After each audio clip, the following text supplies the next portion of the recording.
My name is Layla Quarry. I'm the Creative Engagement Coordinator at Spaces, and I'm joined tonight by Spaces' current time-based artist on View, Nazanin Noroozi, and guest moderator, Taraneh Azar, to ID my appearance.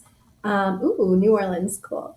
To ID my appearance, I'm a 28-year-old Arab American person. I have long, wavy brown hair and a light gray t-shirt with kind of a home office behind me. I ID my appearance in consideration to blind or visually impaired folks dropping in for the call or watching the event later. And I'd like to start off by saying that Spaces recognizes the land upon which our building resides is the ancestral homeland of the Haudenosaunee and other Great Lakes tribes. We further acknowledge the thousands of Indigenous people who now call this region home as a result of forced migration, dispossession of ancestral homelands and territories, or other reasons. We affirm their right as past, present, and future caretakers of the land. We make this statement recognizing that intentionally or not, we have contributed and participated in ongoing settler colonialism, a term that is generally recognized to mean the removal, erasure, and supplantation of Indigenous peoples. We commit to beginning the process of working to dismantle the ongoing legacies of settler colonialism. A bit about us. Spaces is the resource and public forum for artists to explore and experiment. We are the only alternative art organization in Ohio that solely commissions new artist projects, serving as a national model for how to materialize artists' ideas and interact with audiences. Our success is rooted in providing artists the kind of support rarely seen outside major institutions, which has led to ambitious new projects and have reached an international stage and expanded artists' practices. And for those of you who weren't able to visit Spaces since August to see Nazanin's installation, video-based installation accompanied by prints, or to catch the 24-hour live stream that we just wrapped up, you're in luck because in just a moment, I'm going to share my screen and play Nazanin's short film, The Riptide. Then I'll hand the mic over to Taraneh and Nazanin, who will be in conversation about the work. So if you have any questions, I definitely encourage you to leave them in the chat and or stick around for the Q&A portion of the event, which will be later on. And finally, I just want to note that tonight's event will be recorded and posted on our website in case you know someone who wanted to come but wasn't able to. That being said, if you don't want to be visible, you can keep your camera turned off. And without further ado, I'm going to go ahead and play Nazanin's 2021 short film, The Riptide.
Excellent.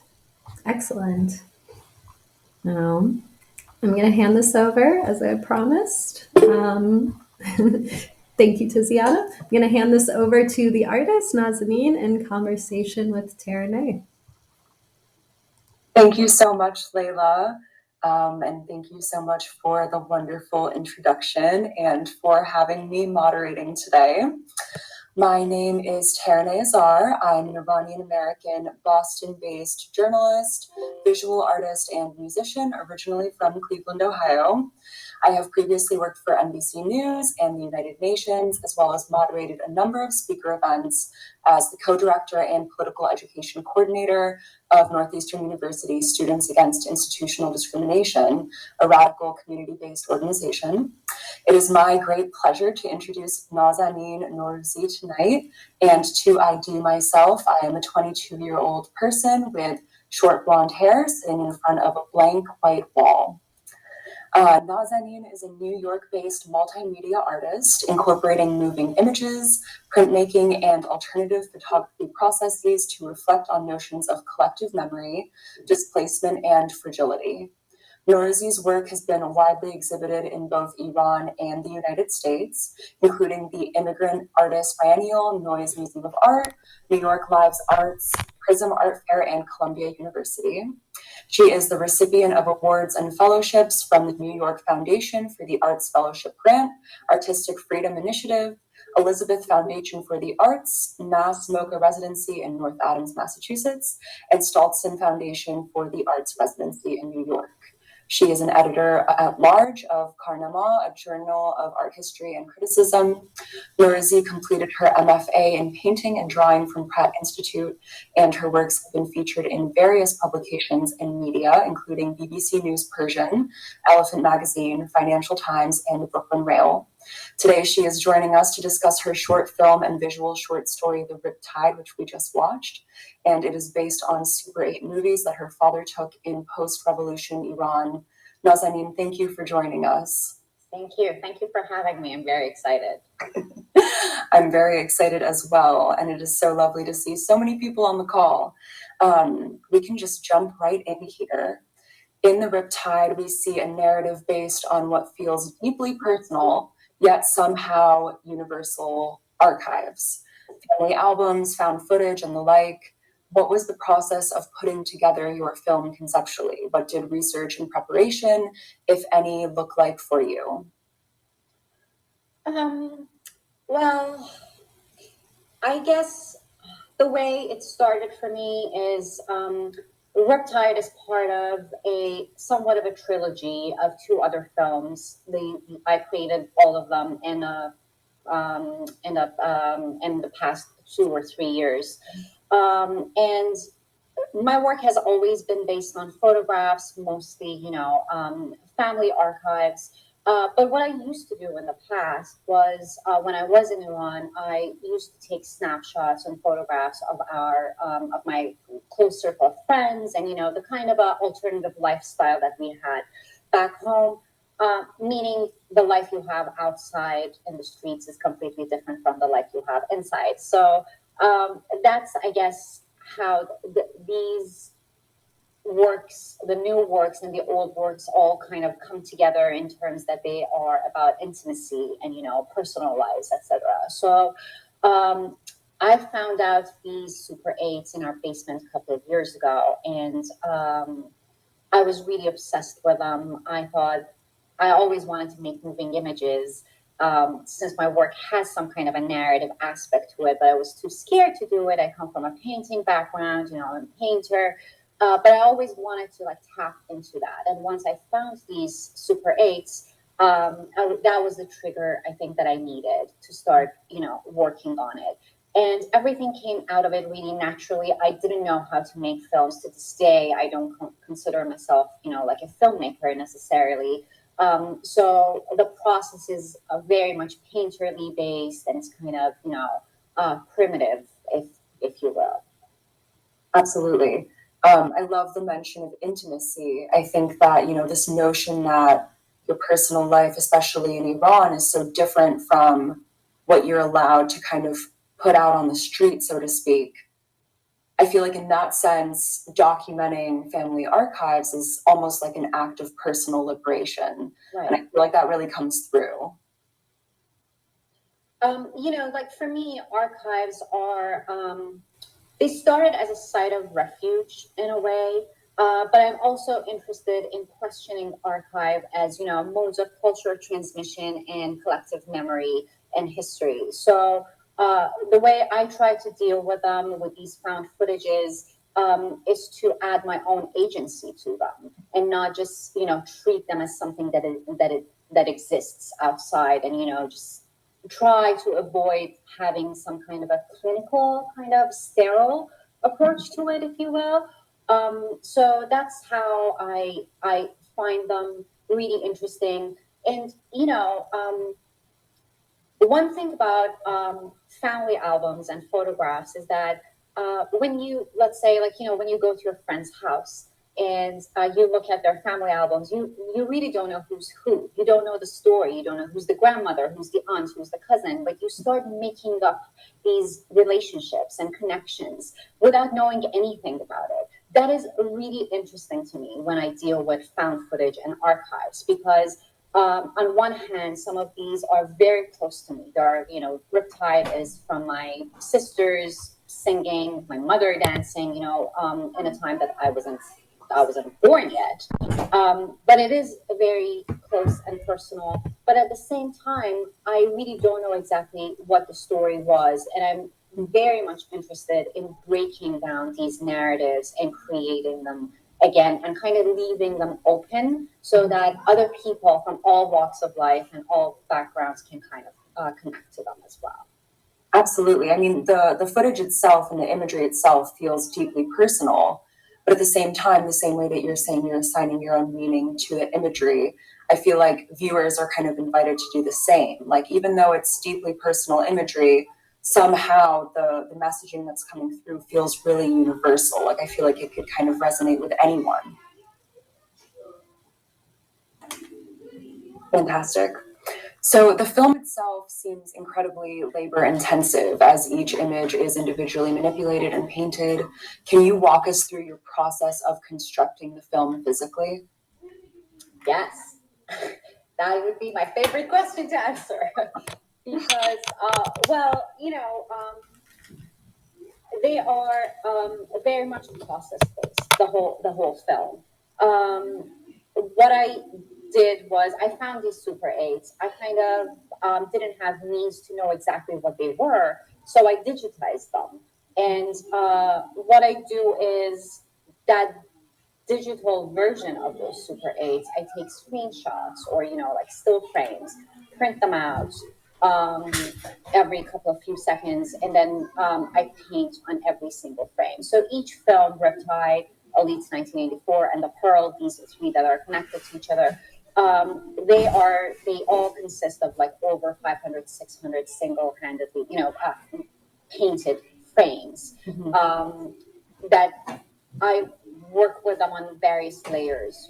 Sometimes I print on top. Sometimes I scratch. Sometimes I, uh, make expressive gestures, take a picture, and work on it again. And once I'm done with these frames, I take pictures of them one more time, one by one, exactly like a stop motion, and then zip them up together. It is very important to me that the film remains primitive and painterly and handmade. I'm very much interested in the idea of handmade cinema, and that's why I kind of keep it in this form of labor-intensive way. I know there are other ways to do it, probably much faster. Each film takes at least 6 months, uh, you know. But for me, the process is really interesting, and usually when I start making a film, I have a rough idea of what I want it to look like, or I have like the big synopsis of like, okay, I'm really interested in these choirs, these boys singing, and this is going to be my main centerpiece. But everything else comes together as I work on it. So I really personally feel like I deal with a film in a way that a painter deals with a painting. I go back and forth and change things and let the work dictate itself to me that what needs to be added and what can be done to it. Absolutely. I'm really curious about the found footage, right? We have like these very deeply personal, like family archives that are kind of followed by videos of glaciers and, different imagery, like a downed Ukrainian plane airline, like beginning and ending the film. What role does that found imagery kind of play in the film, and how does that connect to these archival pieces? Right.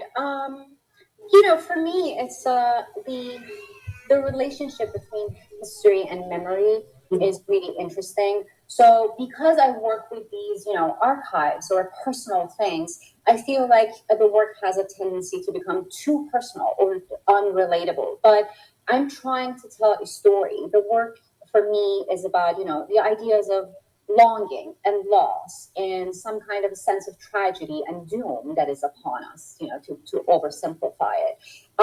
And I feel like in this image saturated world that we live in, I have so many things at my hands. I don't have to only work with the archives that is available to me and is connected to me personally to make it like just, some kind of a personal story that the artist is saying.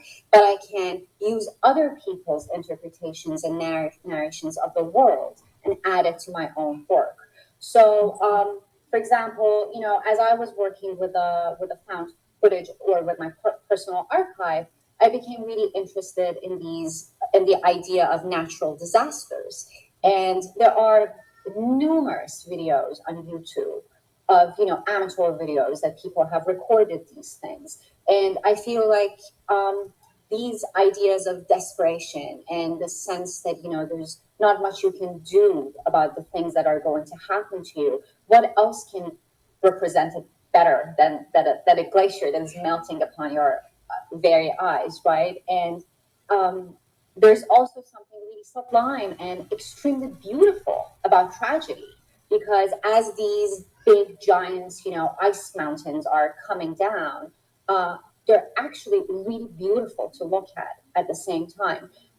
So there's a sense of time, I guess, in my work that I try to navigate between, whether it's past archives or found footages or fictional asteroids that are going to hit us at any moment, any time, and we can't predict it. And I'm trying to kind of go back and forth between all these layers and aspects. Absolutely. That's beautiful. The beauty really comes through, absolutely, in the imagery. There's also like this very deep sense of melancholy, though, and almost like nostalgia in the piece. In that sense, like the medium and the message feel very deeply intertwined, the archival footage and this message of longing. Were you intentional in invoking the sense of melancholy within the piece? And how do you hope the film will land with viewers in that regard? Right.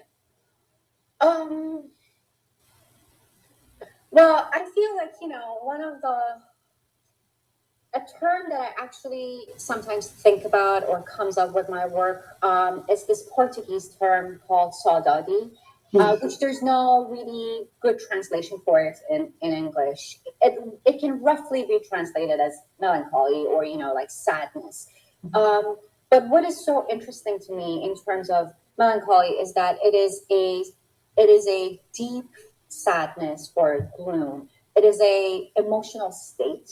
And it has so much history within it.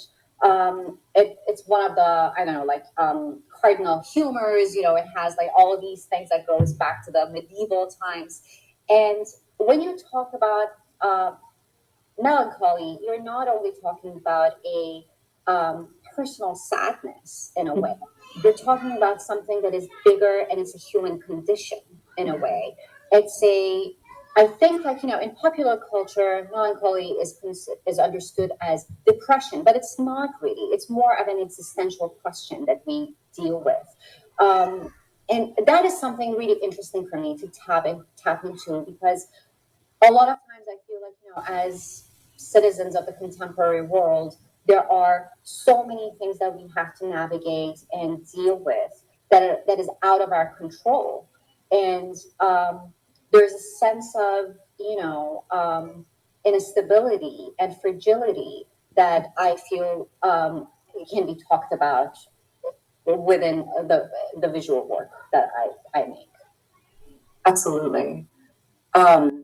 Even though the imagery, the majority of the imagery in the film is related to post-revolution Iran, like a very specific kind of condition, I feel like it very much is universal, and kind of like the precariousness of that situation and the continuation of life despite conditions surrounding feels like very universal, especially as we're coming out of nearly a 2-year pandemic here. Right. How do you think the Riptide fits into contemporary culture as you screen it today in 2021? Right. You know, it's so interesting because I feel like, ironically, the work is becoming a little more accessible and relatable within the developed world, kind of, now that the pandemic has happened, because this kind of unforeseen situation has happened to everyone in the past 2 years. Sometimes I feel like just the very simple fact that a birthday for your kid couldn't happen anymore. It's this mundane moments that I'm really interested in, right? Like all these ordinary moments that every single family in this world has experienced.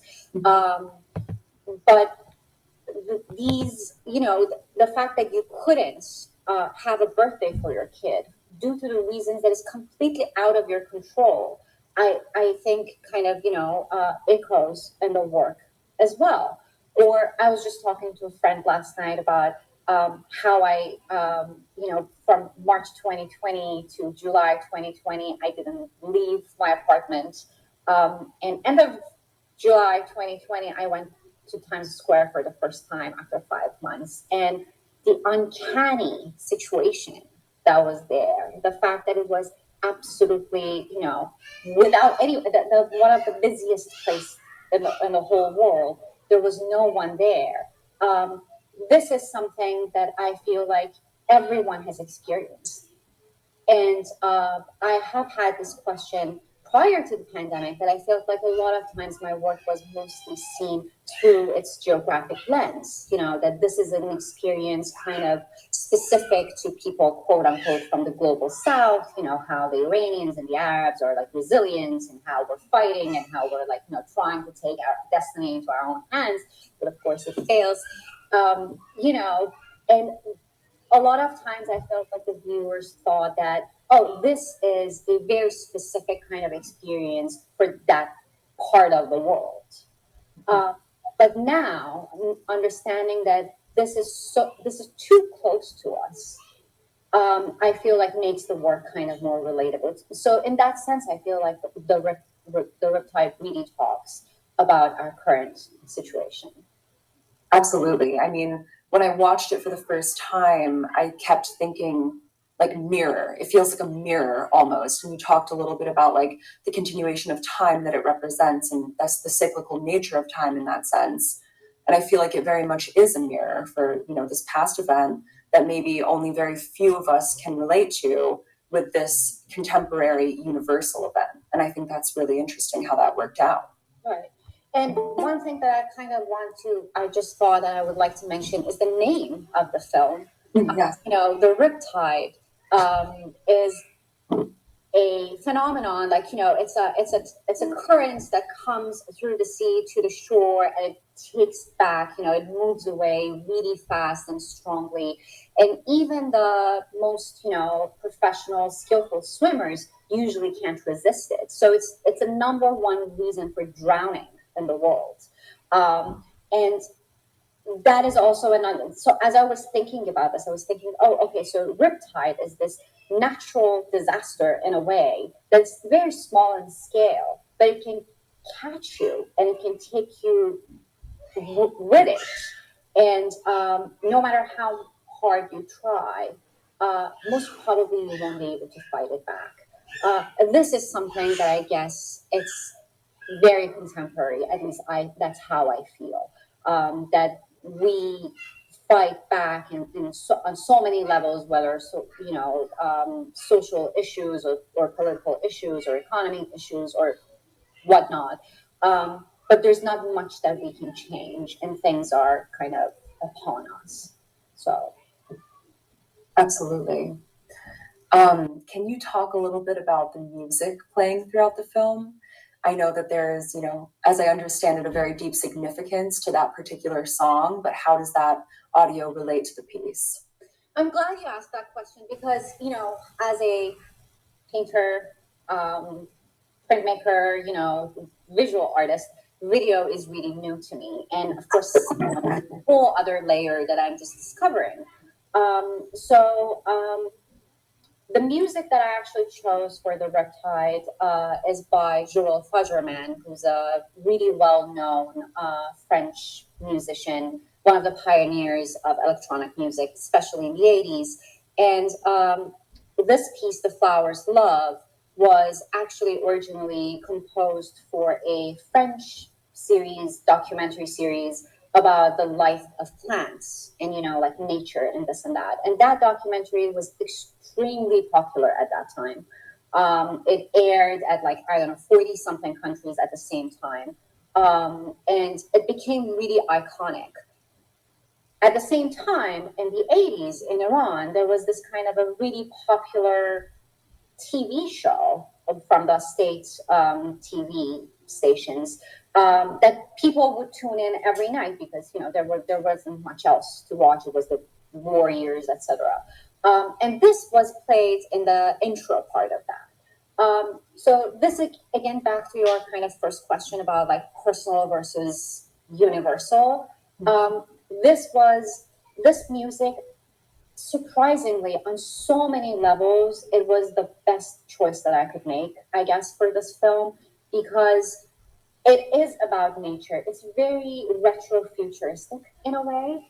It uses synthesizers, so it's all about the 80s, and in the film you see images of the computer games and, the early shooting games, etc., that I deal with as well. So it has the essence of the 80s in it.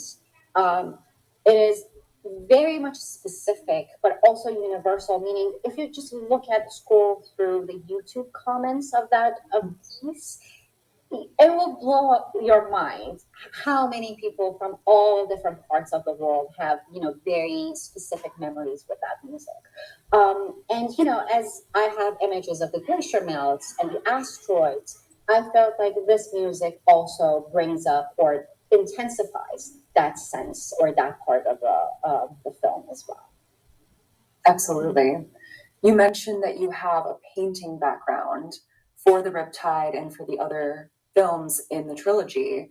You were working with so many different mediums. Was that a challenge incorporating the audio and the visual and the very labor intensive process of manipulating imagery? Was that liberating? Was it challenging? How did that work for you?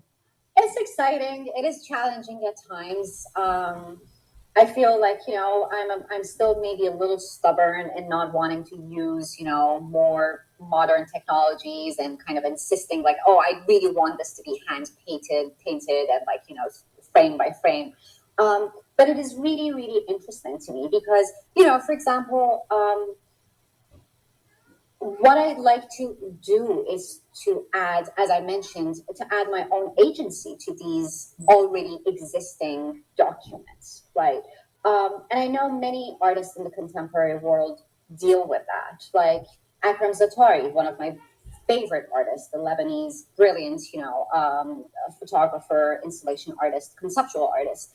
But I feel like what I do is I recreate and reimagine this archive or this history and stories and memories,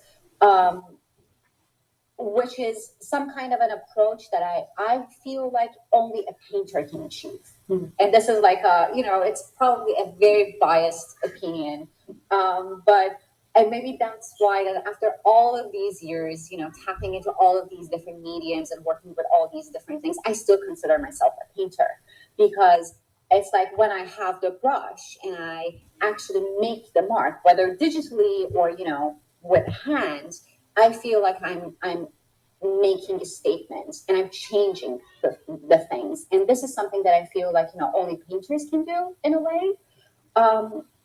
So yes, to make the very long answer short, it is challenging, but it is actually really lovely. Absolutely. I love that.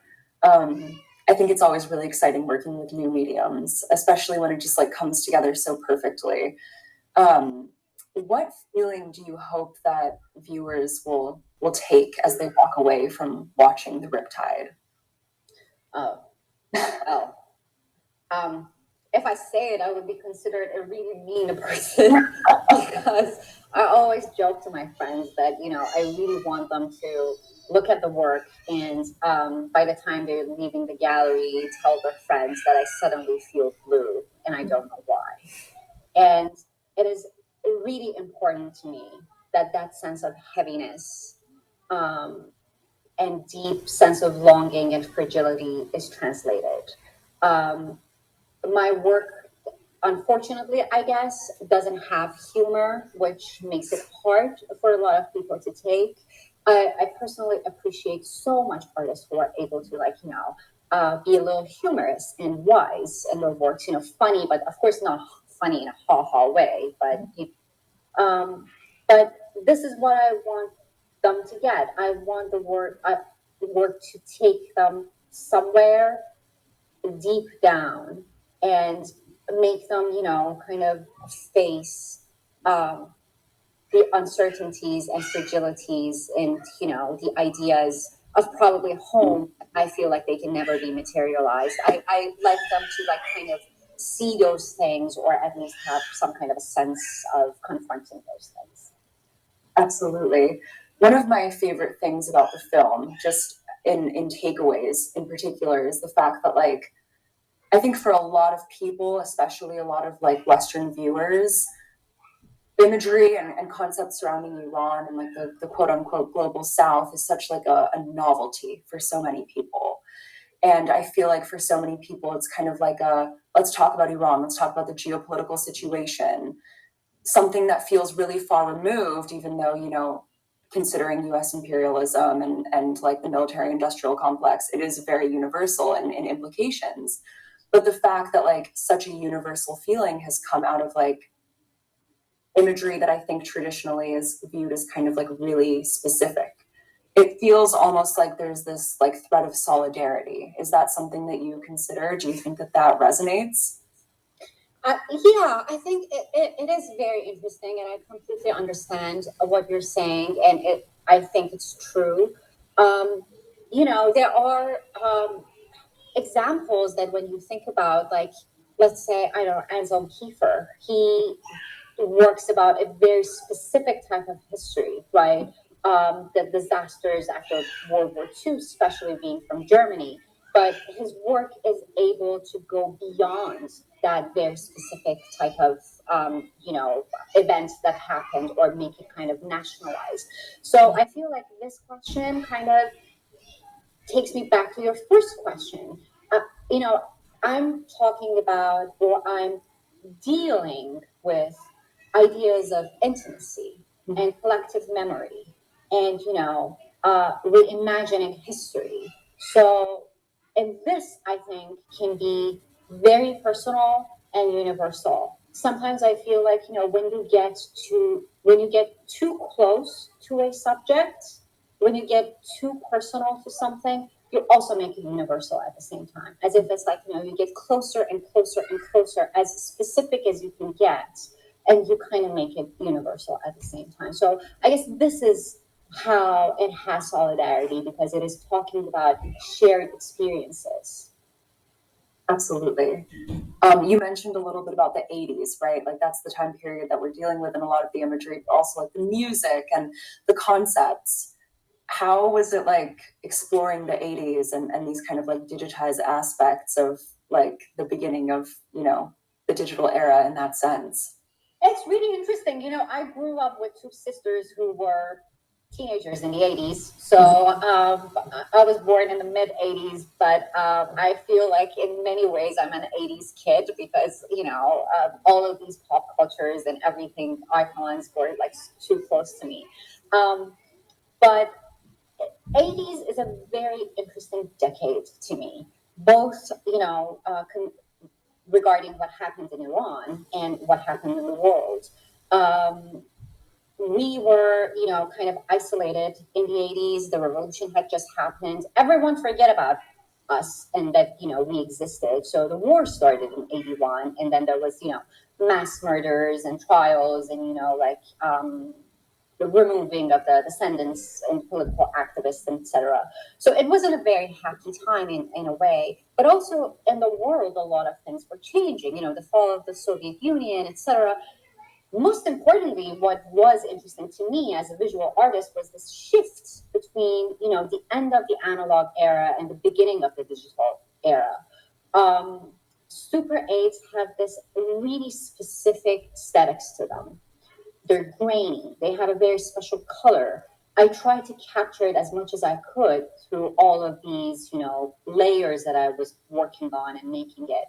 But also, you have for the first time you have computers at home, and you have the very first computer games, which are very different from what we know today of computer games. Right? They are really pixelated. They're very raw. They're kind of primitive in a way. And what I tried to do in all of these three films was to juxtapose, these elements of these graphic computer games with the very sentimental, kind of soft and sweet images of the Super 8 that you have.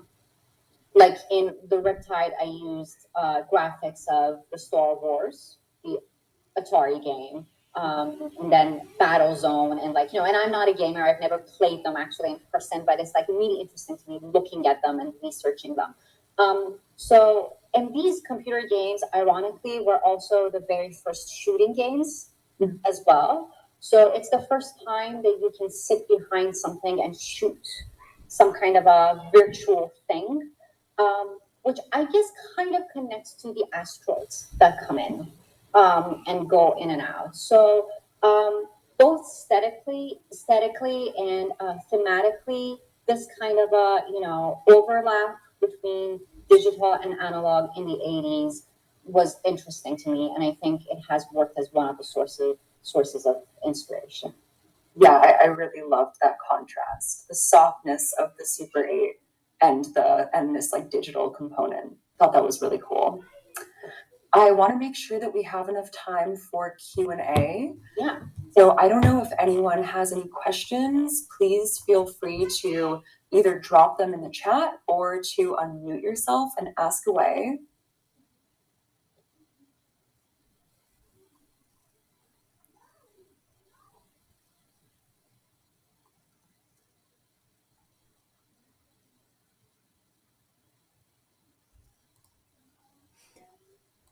While we wait for that, so yeah, I really liked hearing you some of the names that you dropped of artists who have influenced you. Could you talk a bit about the Lebanese artist that you brought up? I'm sorry, his name slipped my mind. Yes, Akram Zatari is a really really interesting artist because what he does is that he collects or finds the photographs that were taken in the old photograph studios in the 30s 40s, and he rearranges them. So those photographs in themselves are really interesting because a lot of them are not what you expect from some kind of a traditional somewhat society. They're very homoerotic. There are guys kissing each other, girls pretending to be married to each other, which in a kind of a heteronormative society, you wonder what's that about. But he kind of he still has an objective view towards them. I personally like to play with art archives and make them my own. I like to use them as a source of and just, start from them.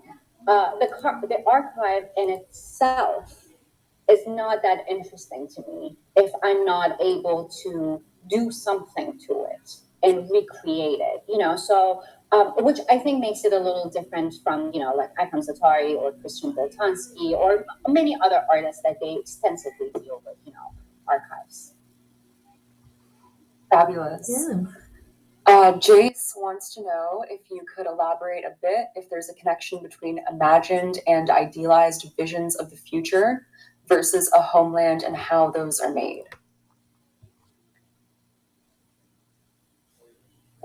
Well, great question.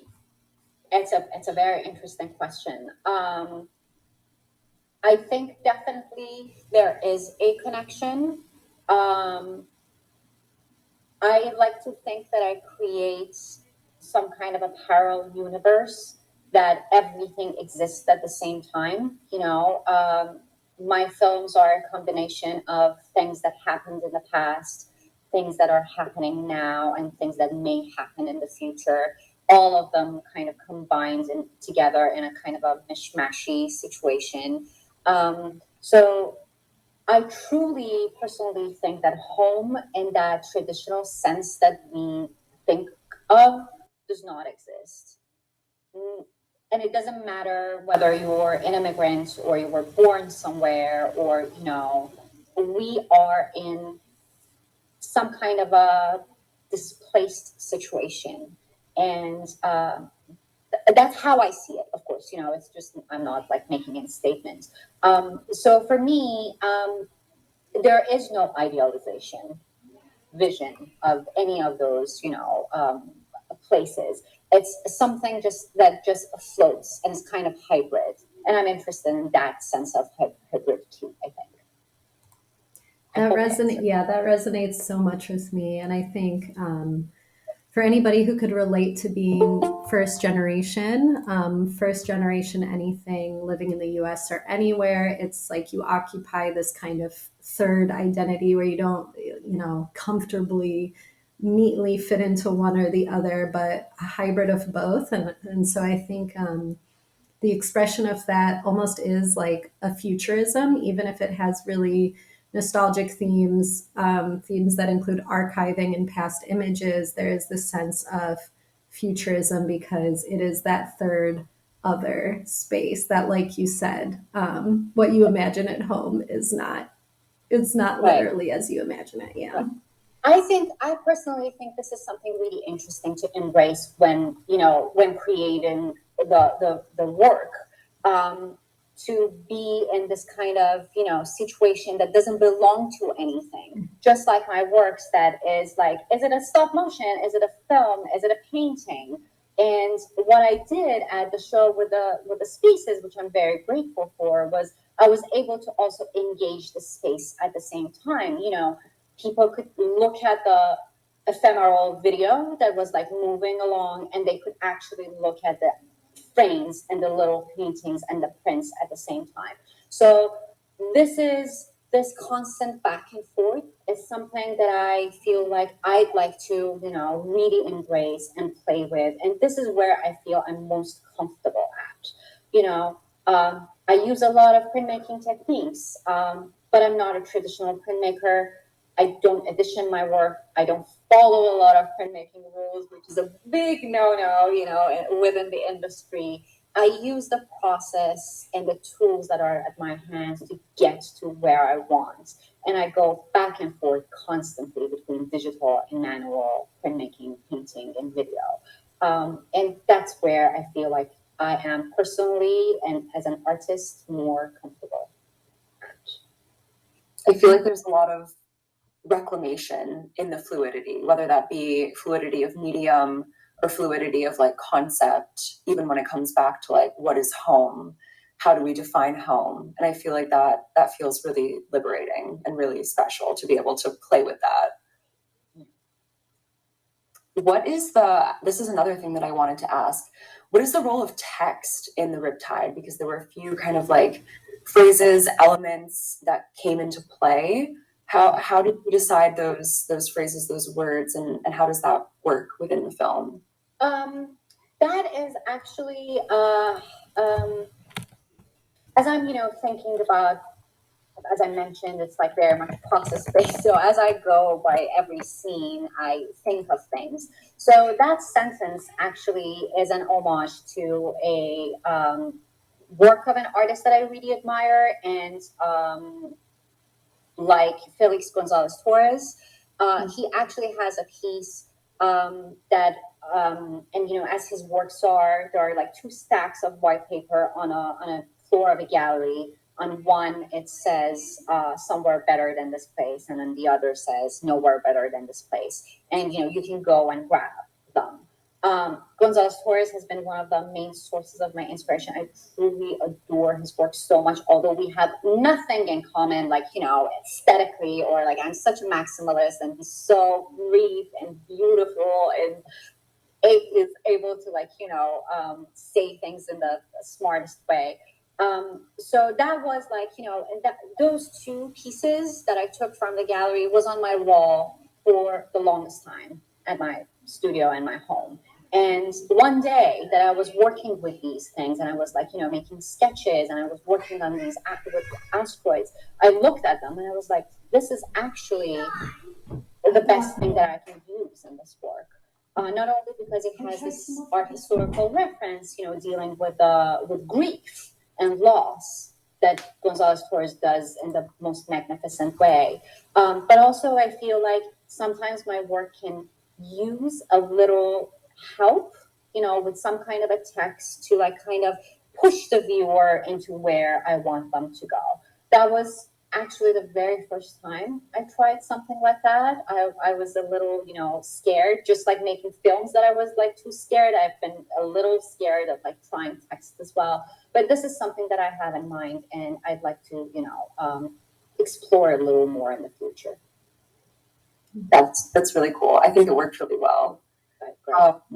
You mentioned like the Spaces Gallery being able to incorporate all of these different elements. How do you hope to like engage the senses of viewers, if that's like an element that you're considering as well? Yeah, I think what I would, for my future projects, I would like to engage the space more and think about ways of installing the work, or how people are experiencing things, or the order of things that can happen. So this is still, of course, new to me. I think the experience at Spaces worked really well. I was extremely happy with how it turned out.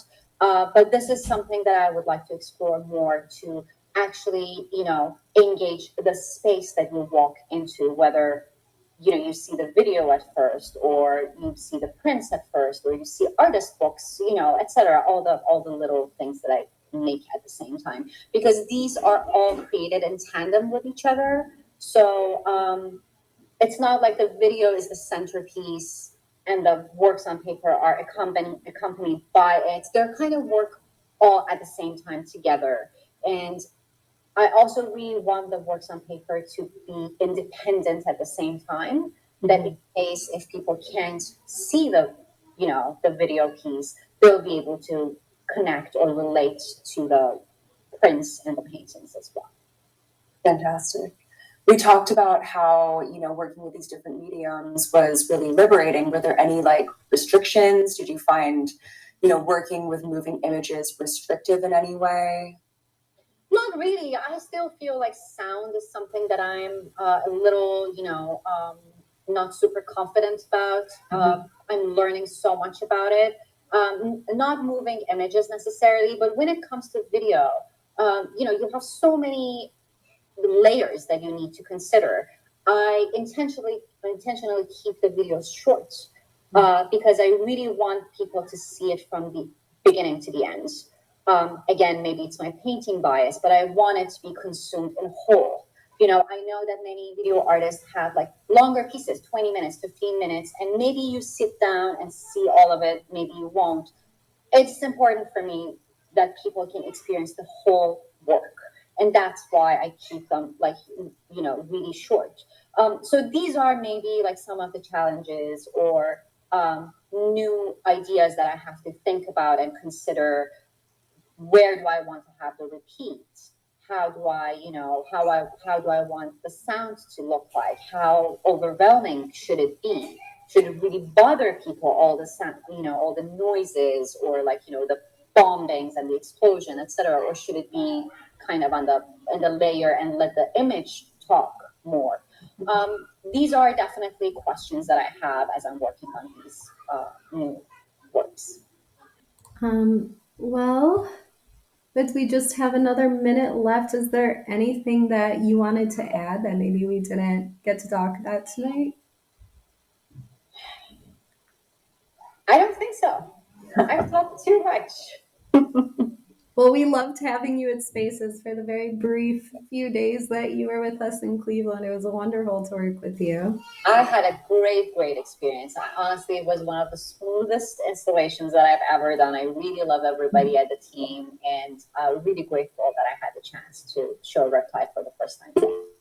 Yes. Big heart from Tiziana. Thank you so much for chatting. This was so lovely. Thank you. All right, thank you, everybody. Again, this has been recorded and will be on our website. Thank you so much for joining us. I hope everybody has a lovely evening, or wherever you are, whatever time zone you're in. Thank you for coming.